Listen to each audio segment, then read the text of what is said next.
Our Father in heaven causes his sun to rise on the bad as well as the good.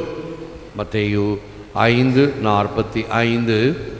உங்கள் விண்ணக தந்தை நல்லோர் மேலும் தீயோர் மேலும் தம் கதிரவனை உதித்தெழ செய்கிறார். இது கிறிஸ்து வழங்கும் வாழ்வு தரும் நற்செய்தி. கிறிஸ்துவே உமக்கு புகழ். இயேசுவில் அன்பார்ந்த சகோதர சகோதரிகளே, அன்பார்ந்த பிள்ளைகளே, அன்பார்ந்த தொலைக்காட்சி விசுவாசிகளே, the church cannot accept violence because violence always provokes violence and irresistibly engenders new forms of oppressions and enslavement. Evangeli Nuntiandi 37வது ஷரத்து. திருச்சபை வன்முறையை ஏற்றுக்கொள்ளாது. ஏனெனில் வன்முறை எப்பொழுதும் வன்முறையைத்தான் தூண்டும்.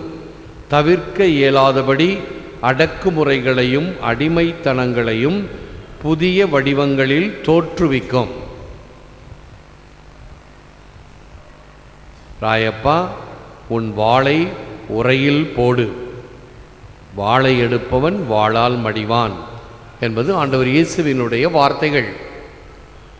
ஆக வன்முறை என்று சொல்லும் பொழுது அதற்கு தீர்வு வன்முறை அல்ல, தீவிரவாதம் அல்ல. அவைகள் நிச்சயமாக அழிவைத்தான் தரும், ஆக்கப்பூர்வமானதை தராது. இதை நன்கு சிந்தித்தோம் என்றால் இந்த வன்முறை என்பது நம்ம என்ன நினைக்கிறோம்? வன்முறை தீவிரவாதம் என்றால் துப்பாக்கி எடுத்து சொல்வது, கத்தி எடுத்து குத்துவது, இவைகளை தான் நினைக்கிறோம். வீடுகளிலே கோபத்தில் தட்டை தூக்கி எரிஞ்சாலும் வன்முறை, கதவை வேகமாக படார்னு சாத்தினாலும் வன்முறை. அதாவது என்னுடைய கோபத்தை வெளிக்காட்டுகிறேன். இது சின்ன செயலாக இருக்கலாம். பெரிய செயலில் துப்பாக்கி எடுத்து சுடுவது, கத்தி எடுத்து குத்துவது, இதுதான் வன்முறை ஆரம்பம். ஆக இந்த வன்முறைக்கு வன்முறை பதிலாகாது. அதனாலே அடக்குமுறைகளும் அடிமைத்தனங்களும் புதிதாக உருவாகும். இந்த கைதியெல்லாம் தப்பிச்சு போயிடுறானுங்க, அவனை தேடுறது கஷ்டம், திருட்டுத்தனம் பண்ணுறானுங்க, ஜெயிலில் இருந்துக்கிட்டே பண்ணுறாங்கன்னு சொல்லி ஜப்பானில் ஒரு தண்டனை அளிக்கின்ற தன்மை உண்டு. என்ன தெரியுமா? அது 2 உள்ளங்கையிலும் இருக்கக்கூடிய தோலை உரிச்சிடுறது. தோலை உரிச்சிட்டு 2ஐயும் சேர்த்து வச்சு இறுக்கி கட்டிடுவாங்க. 10 நாள் ஆனோன்னு 2ம் ஒட்டிக்கும் பிரியாது. கிராஃப்டிங் எப்படி நாம் செடிகளில் செய்கிறோமோ அதே போல் பாருங்கள், அதை மனுஷனுக்கிட்டும் செஞ்சால் அவன் கையை பிரிக்க முடியாது. அவனுக்கு விலங்கே போட வேண்டிய தேவையில்லை. அவன் எங்கேயும் ஓட முடியாது. கையை பிடிச்சிக்கிட்டு ரொம்ப வேகமாக ஓட முடியாது. இது எதில் வருது? இந்த அடக்குமுறை தீவிரவாதங்களிலே புதுசாக கண்டுபிடிக்கக்கூடியவைகளை பார்க்கிறோம். அதே போன்று ஆண்டவர் இயேசு கிறிஸ்து இந்த அடக்குமுறைகளுக்கு அவர் பதிலாக என்ன செய்கின்றார்? இவ்வளவு தூரம் அவர்களை வாதனைப்படுத்துபவர்கள் எல்லாம் அவர்களுக்காக ஜெபிக்கின்றார். போதனையிலே அதைத்தான் சொல்கிறார், உன் எதிரிகளுக்காக ஜெபி. கடினமானது, ஆனால் இயேசு செய்து காட்டுகிறார். தந்தையே, இவர்கள் அறியாமல் செய்கிறார்கள், இவர்கள் பாவங்களை மன்னியும் என்று ஜெபித்த பொழுது இயேசுனுடைய போதனை சாதனையாகிறது. Love to an enemy is then observed when we are not sorrowful at his success or rejoice at his fall. Saint Gregory, பகைவனின் வெற்றி குறித்து வருத்தமும் வீழ்ச்சியை கண்டு மகிழ்ச்சியும் கொள்ளாத போது அவன் மீது அன்பு உண்டாகும். உண்மையான அன்பின் மனநிலை என்னவென்றால், வழக்கமாக நமக்கு பிடிக்காதவர்களுக்கு ஏதாவது நடந்தால் உடனே மனசு குதூகலிக்கும். வேணும் வேணும், நல்ல வேணும், என்னை இப்படி திட்டினி இல்லை, என்னை இப்படி செஞ்சு இல்லை, எனக்கு இப்படி செஞ்சு இல்லை, உனக்கு வேணும் என்று நினைப்பது தீவிரவாதம்.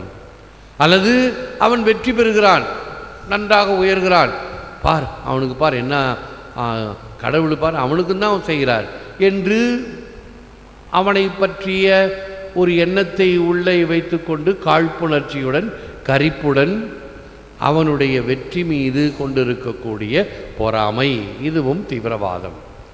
ஆக இவைகளை எல்லாம் களைய முற்பட வேண்டுமென்றால் உன்னுடைய மனத்தை அடக்கி ஆளக்கூடிய வகையிலே அந்த பயிற்சியும் முயற்சியும் வேண்டும். இன்னா செய்தார்க்கும் இனியவே செய்யாக்கால் என்ன பயத்தோ சால்வு. குறள் 988.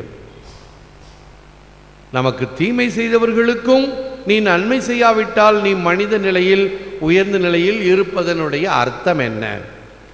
சந்தன மரத்தை அறுத்தால், சந்தன மரம் என்னை அறுக்கிறாயே என்று சொல்லி அந்த வாளுக்கு மனத்தை கொடுக்காதா? அறுக்கின்ற வாளுக்கும் மனத்தை கொடுப்பது சந்தன மரம். அதனுடைய தன்மை மனத்தை கொடுப்பது. என்னை அறுத்தாலும் சரி, என்னை வெட்டினாலும் சரி, என்னை எரித்தாலும் சரி, நான் மனத்தை கொடுப்பேன். அது நல்ல தன்மைகள் எப்பொழுதும் வெளிரும்.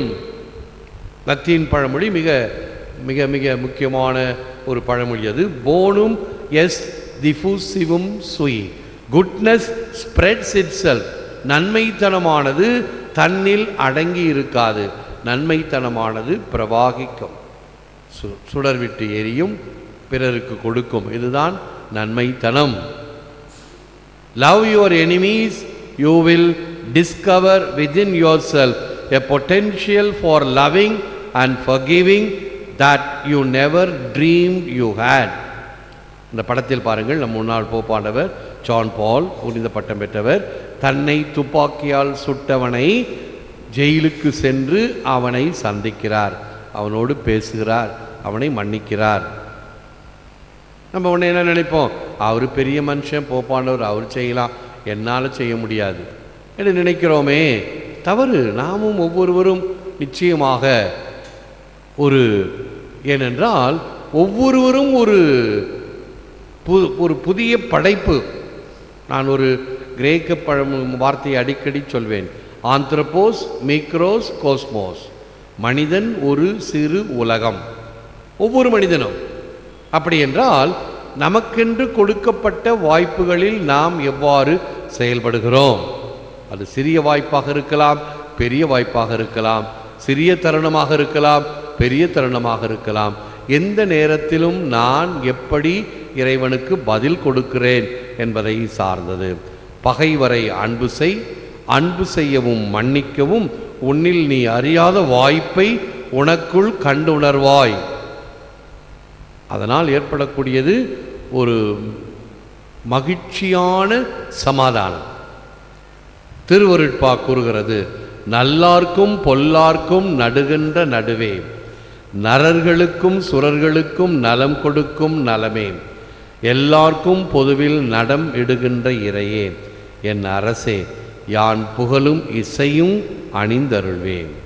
எல்லா மனிதர்களுக்கும் இறைவன் சரிசமமாக வாய்ப்புகளையும் தருணங்களையும் அருளையும் ஆசிரையும் கொடுக்கின்றார்.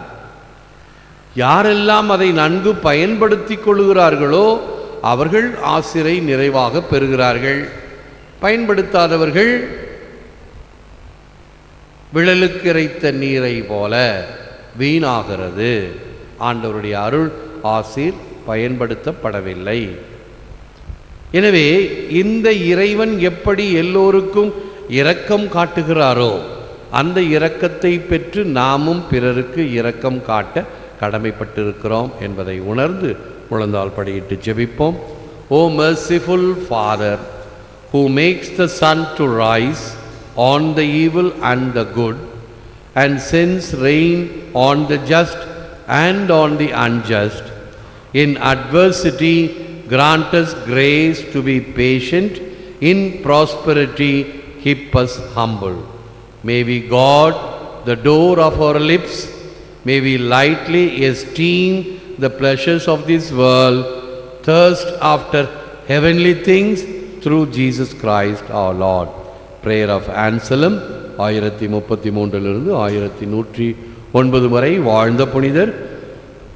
இரக்கமுள்ள தேவனே, நல்லோர் மேலும் தீயோர் மேலும் சூரியனை உதிக்கச் செய்பவரே, நீதியுள்ளோர் மேலும் நீதியற்றோர் மேலும் மழை பொழிய செய்பவரே, பிரச்சனைகள் மத்தியில் அமைதி காக்க எமக்கருளும். வளமையில் பணிவாயிருக்க செய்தருளும். நாவடக்கத்துடன் நடந்து கொள்ளவும் எங்கள் ஆண்டவராகிய கிறிஸ்து வழியாக விண்ணக காரியங்களையே நாடவும் எமக்கருளும். எல்லாம் வல்லவரே, நல்லவரே, உம்மை போற்றுகிறோம், புகழ்கிறோம், நன்றி கூறுகின்றோம், ஆராதிக்கின்றோம். தேவரீதாமே இந்த நற்கருணையிலே எமக்காக விற்றிருக்கின்றேன். உமக்கே நன்றி, துதி, தோத்திரம், புகழ் உண்டாவதாக. நீர் எம்மில் இருந்து எம்மை ஆசீர்வதித்து கொண்டிருக்கிறேன். அல்லாதவைகளை நாங்கள் செய்யும் பொழுதும் குற்றம் தனை நாடாது குணம் தனை நாடும் குணக்குன்றாம் நீர் எப்படி எல்லோருக்கும் சம அளவிலே அன்பையும் அருளையும் ஆசிரியம் கொடுத்து கொண்டிருக்கிறேன். அதை முழுமையாக பயன்படுத்த எங்களுக்கு வேண்டிய மனத்திடலையும் தெளிவையும் துணிவையும் தாரும். எங்கள் வேண்டுதலை கேட்டருளும். எமக்காக மட்டுமல்லாமல் யாரெல்லாம் எங்களிடம் செபிக்க வேண்டி கொண்டிருக்கிறார்களோ, செபித்து கொண்டிருக்கிறார்களோ, உள்நாடு வெளிநாடு அருகில் வெகு தொலைவில் என்று அவர்களை எல்லாம் உம்முடைய தெய்வீக கருணையால், தெய்வீக கிரணங்களால், கதிர்வீச்சால் அவர்களை தொட்டு ஆசீர்வதித்து அவர்களுள் இருக்கக்கூடிய தீமை தீங்கு அனைத்தையும் எரித்தருளும். நன்மைகளை இன்னும் அதிகமாக உருவாகச் செய்தருளும். ஏற்று வரமருளும் இறைவா, காக்கும் கரங்களினால். ஆமேன், ஆமேன்.